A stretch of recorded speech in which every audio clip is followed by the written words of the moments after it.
Hello guys, welcome back to my channel রুমাস kitchen. আজ তোমাদের সাথে শেয়ার করতে চলে এলাম আমি মাটন কারি। তো চলো আমার সাথে থাকো, রেসিপিটা দেখতে থাকো কীভাবে বানাচ্ছি আমি মাটন কারি।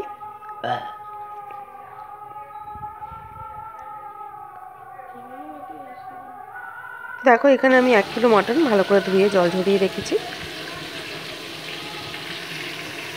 আর এখানে আমি নতুন আলু টুকরো করে ভালো করে ধুয়ে তেলের মধ্যে নিয়ে ভেজে নিচ্ছি। সামান্য নুন হলুদও কিন্তু আমি অ্যাড করে দিয়েছিলাম। তো দেখো আলুগুলো কিন্তু ভাজা আমার হয়ে গেছে গোল্ডেন ব্রাউন করে। এবার আলুগুলোকে আমি তুলে রাখছি।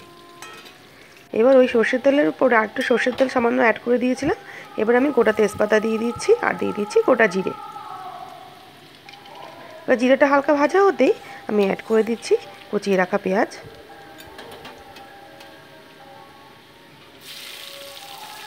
দিয়ে ভালো মতো পেঁয়াজগুলোকে 2 মিনিটস আমি ভেজে নিচ্ছি।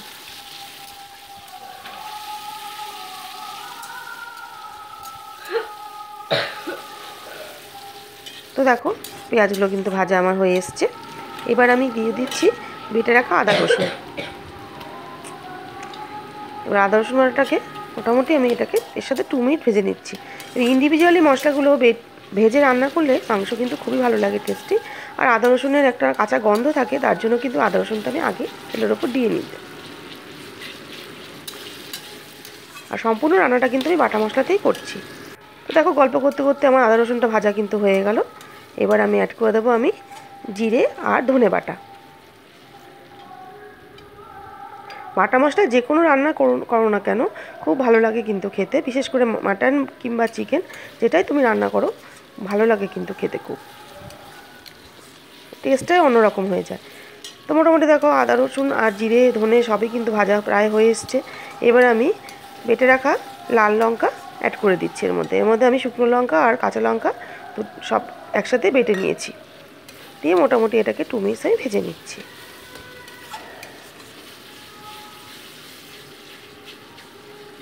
তো দেখো মশলাগুলো কিন্তু ভাজা আমার হয়ে এসছে। এবার আমি ধুয়ে রাখা মাটনের টুকরোগুলো এর মধ্যে অ্যাড করে দিচ্ছি।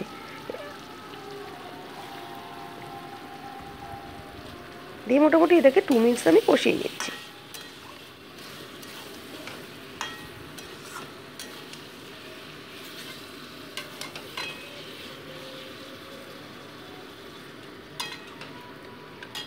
তো এইবার অ্যাড করে দিচ্ছি আমি কেটে রাখা টমেটোর টুকরোগুলো অ্যাড করে দিচ্ছি।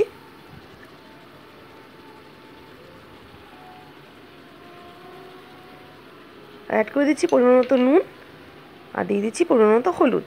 দিয়ে মোটামুটি এটাকে 10 মিনিট আমি ভালো করে কষিয়ে নিচ্ছি।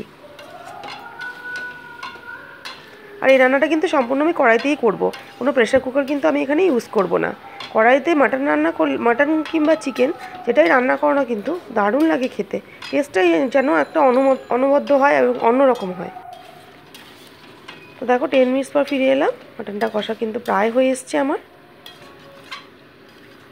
দেখো মাটন থেকে কেমন জল বার করতে শুরু করে দিয়েছে। তো দেখো মাটনটা কিন্তু কষানো আমার হয়ে গেছে। এবার আমি ভেজে রাখা আলুর টুকরোগুলো এর মধ্যে অ্যাড করে দিলাম।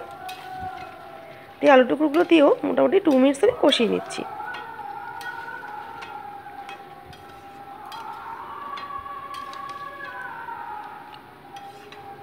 দেখো মাংসটা কিন্তু কষানো প্রায় আমার শেষ।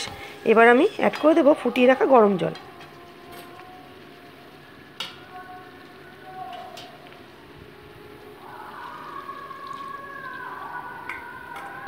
এবার ঝোলের সাথে আলু আর মাংসটাকে ভালো মতো আমি মিশিয়ে নিচ্ছি।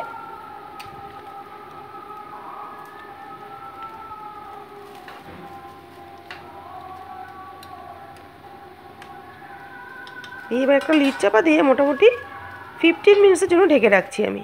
মোটামুটি 15 মিনিটস পর ফিরে এলাম। দেখো মাংসটা কিন্তু সেদ্ধ আমার হয়ে গেছে, আর সামান্য একটু সেদ্ধ হলেই হয়ে যাবে আর কি। আর মাটন তো তোমরা জানোই একটু সময় নিয়ে সেদ্ধ করতে হয়। দিয়ে দিচ্ছি বেটে রাখা গরম মশলা, দিয়ে ঝোলের মধ্যে ভালো করে মিশিয়ে নিচ্ছি।